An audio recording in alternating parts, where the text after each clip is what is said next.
was the actual market price. Actual market price in all probability must have been much higher than the minimum support prices. Government was just only followed the market prices and raised the minimum support prices by 33% and 50%. You have also shown that the increase in acreage has taken place in 2010-11. Well, minimum support prices, you have showed 33% increase and 50% increase over the 3-year period from 2009-10 to 2011-12. 2011-12, the acreage has actually gone down. It has not increased. It is only between 2009-10 and 2010-11 that the acreage has increased.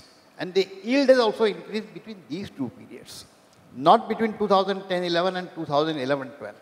So my simple question is, despite the increase in the minimum support prices, what happened in 2011-12 that the acreage has slightly declined, yield has slightly declined, and if this trend continues in 2012-13, again we will have the same thing. In fact, in agriculture, we should not depend on 1-year data. As it is well known, the Cobweb theorem applies. One should always take a 3-year average data to work out the long-term trends in agriculture. 1-year data is inadequate. 1 year the rainfalls are good, the weather is good, the crop increases. The next year the weather is bad, the crop declines. So really speaking, this 3-year analysis is not adequate to draw a picture about what will be the outlook for India in future. That's my main question. Sir, is it an observation or a question? Observation is a question, because you have to tell me whether these data are enough to give an idea about what is going to be the outlook for India in future. Sir, very simply, we are looking at 2012. 2012, acreage numbers are available, production numbers are available. And the purpose of this origin presentation is to give the acreage numbers and the production numbers. These are available. The trade will take its own outlook about how demand is going to pan out.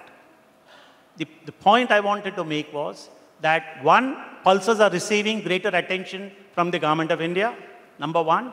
Number two, the very fact that acreage is broken out of the 23 million, 24 million trap to 26, 27 million shows that acreage improvement has come about, and it has coincided with increase in minimum support price.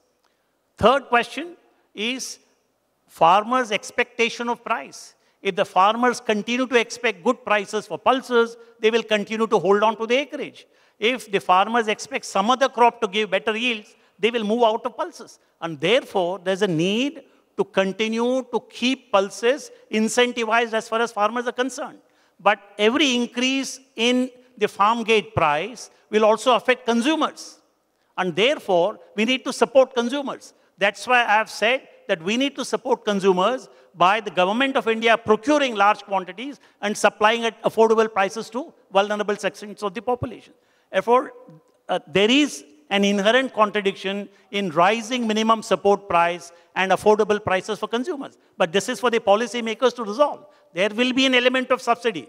And if there is a subsidy in PDS supply, so be it. We have to absorb that subsidy. That's the situation. Thank you.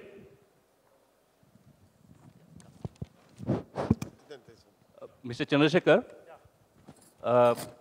our experience says in any green revolution, the hybridization plays an important role. Correct. This industry, this pulses seed industry, the potential is more than 2,500 crores, correct, to my estimate. Surprisingly, there is no hybrid in pulses. Can you throw some light on this? I believe the Indian Council of Agriculture Research is doing a lot of work. Yes, I must admit, there has not been any major breakthrough in pulses seed technology so far. But research is going on. With this, it's for actually the scientists to answer why there has been no breakthrough in seed technology. We should probably discuss this with the officials of the Government of India who could possibly internally take it up with the Indian Council of Agriculture Research. But let me bring one point here, let me highlight.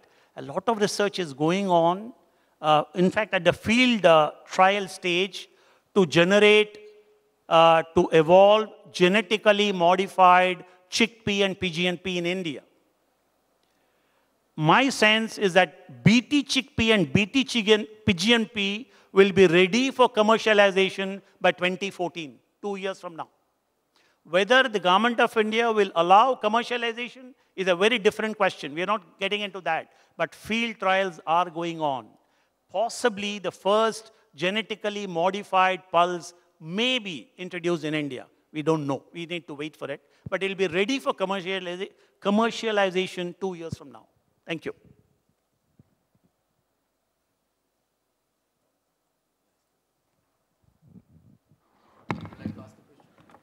Ladies and gentlemen, we'll have to take all the other questions offline due to a paucity of time. I think there is one more question. Okay, one final question. Thank you. No, I'm sorry, this is not a question, this is just a clarification. Since you had made a statement that, the government should take more efforts, that of course we accept.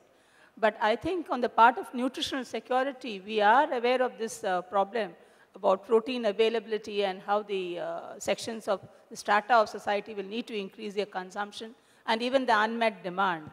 I would just like to inform the House in general and also on the dais, the dignitaries, that we had 2 schemes in operation. One scheme is where the PSUs were asked to import pulses when the prices were ruling high 2 years back, and we also subsidized them to 15% of the losses which they had incurred on the landed cost and with 1.2% of the cost also. That scheme, of course, has come to an end on 31st March 2011. But as far as PDS is concerned, we do still have a scheme in operation which provides a 10 rupees subsidy per kg. And the imports are being undertaken by the PSUs. And this is provided to the state governments on demand so that they could distribute it under the PDS scheme. But unfortunately, the states which are coming forward for seeking this kind of pulse support is very few and far between. Though this year we have given a sanction of 5 lakh tons, I think so far the PSUs have imported or contracted imports for only about 1.85 lakh tons because the states have not come forward requesting for additional pulses to supplement their domestic availability. I just wanted to put this on record. Thank you, ma'am. Any more question? As we are running late, so I think I would like to conclude this session. I'd like to thank very much our esteemed panel, and I request Mr. Bimal Kothari to kindly honor them with a memento from the conclave. A memento to Mr. Jairaj Patel.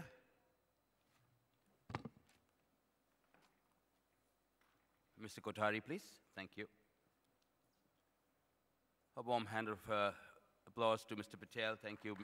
Thank you very much, sir. A memento to Mr. Ketan Patel, ETG Group. Thank you for your participation, sir.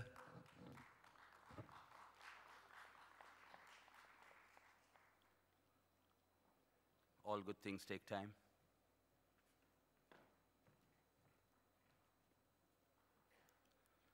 Mr. Ketan Patel, ETG Group.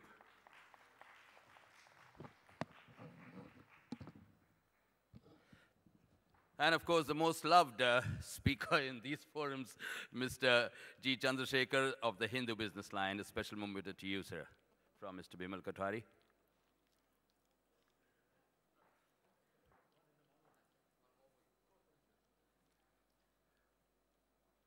You get another one, Mr. Chandrasekhar? Okay. Okay. Thank you, Mr. Chandrasekhar. Ladies and gentlemen, a big round of applause for our esteemed panel, chaired by Mr. Bimal Kothari, Mr. Jairaj Patel, Mr. Ketan Patel, and Mr. Chandrasekhar. Thank you very much. Thank you very much. We will not take a break for tea. If you really have to have tea, you can pick up your cup and come inside or have it, because we are going on with a panel discussion on chickpeas. Now, it's a wonderful discussion. You must not miss this. I would like to invite straight away the session chairman and the president of the Indian Pulses and Grain Association, Mr. Praveen Dongre, on the stage, please. A big round of applause as he comes on the stage. Thank you, Mr. Dongre.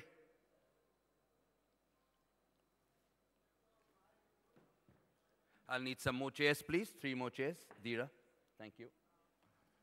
I'd like to invite Mr. Brett Dodson, Australian grain expert, on the stage, please. Thank you.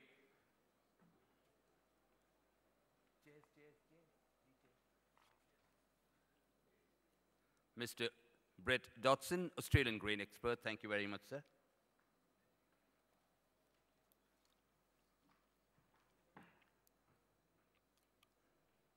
Mr. Sunil Baldeva, Siliguri Associates. May I invite you and welcome you on the stage, sir.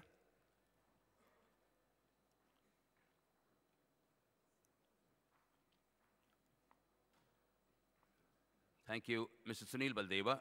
Mr. Jayesh Patel, Export Trading Group. May I invite you on the stage, sir.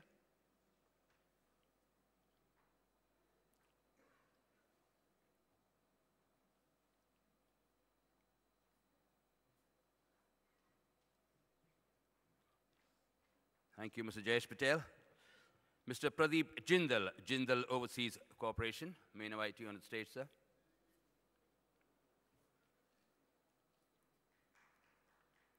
Oh, thank you. Mr. Jindal, you have one fan. Mr. Rob Braley of Pentag Nidera. Please, may I invite you on the stage, Mr. Rob Braley.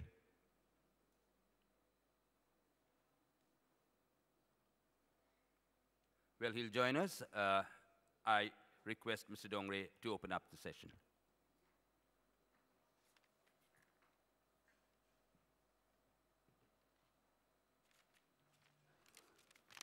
Good afternoon again, friends. And this time it is Desis. The topic is going to be Desi chickpeas. And we are missing one panelist, Rob Braley. Can somebody page for him, please?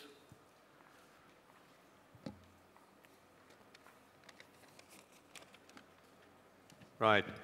We've had continuing from the Yellow Peas session, we've had a fairly volatile and fairly eventful year as far as the Desi chickpeas were concerned. There were issues of weather in some countries. There was a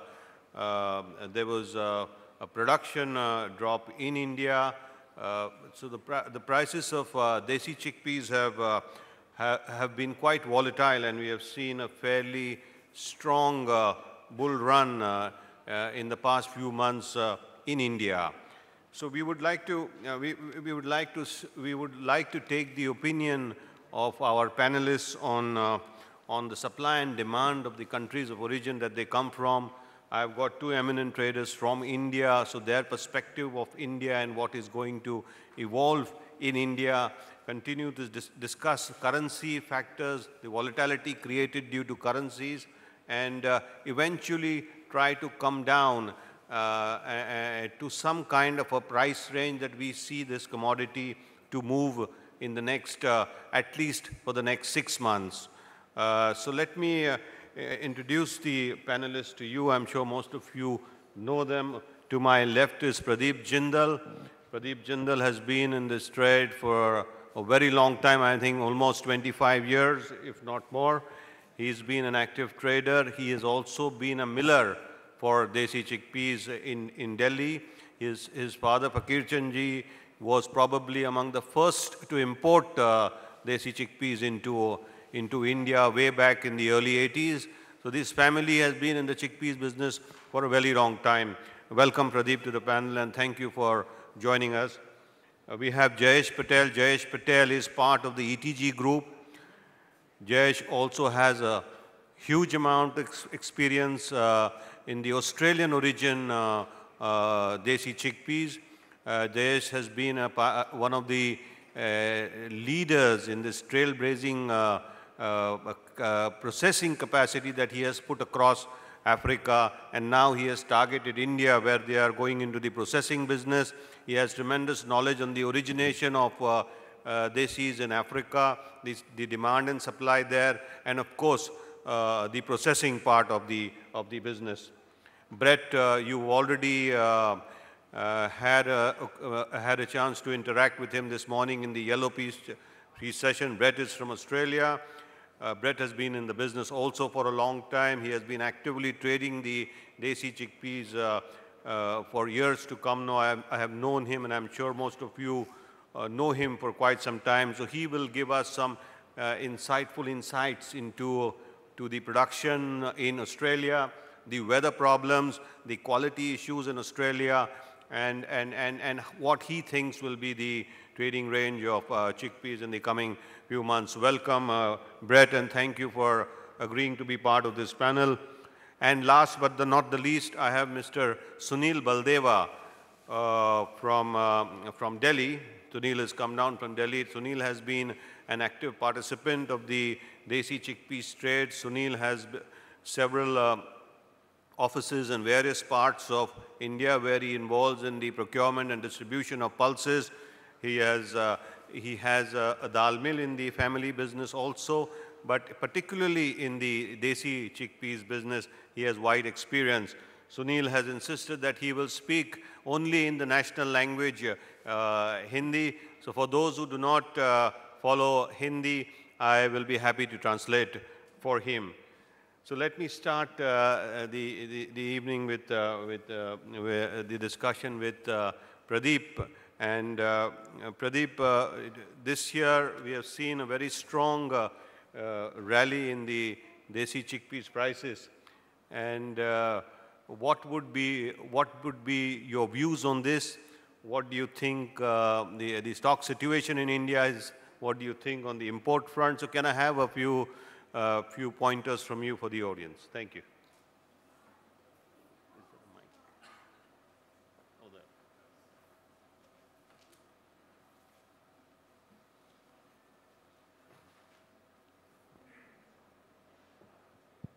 Three test.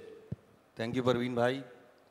This year, there was a shortage of chickpeas throughout India, and the prices was very bullish.